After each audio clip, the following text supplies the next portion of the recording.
अब रुक करेंगे कोट अदू का सूबाई पार्लिमानी सेक्रेटरी आबपाशी सरदार अशरफ खान रंद ने दफ्तर तहसील प्रेस क्लब कोट अदू का दौरा किया।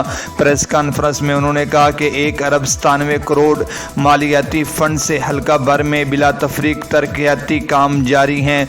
तारीखी तरक्याती काम हल्का का नक्शा बदल देंगे। मजीद इस पर रिपोर्ट करेंगे हमारे नुमाइंदा बाकर हुसैन।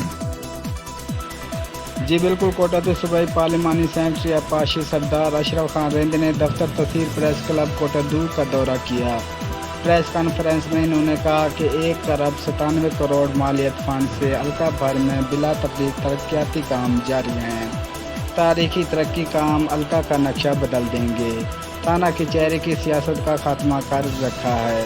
अब कीमती वक्त इलाके की तामीर और तरक्की पर लगा रहे हैं। अपने दौर में हुकूमत ने हल्के से कब्जा माफिया, चोर डकैत माफिया का खात्मा कर दिया है। कोट अदू स्पोर्ट्स कम्प्लेक्स दर्जनों मनसूबे जात पर तेजी से काम जारी है। इलाके से कब्जा माफिया का खात्मा मेरा मिशन था।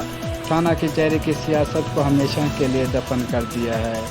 खौफ का खात्मा, वोटर्स को हक राय देने का हक, मेरिट पर मर्जी का फैसला कर सकेंगे।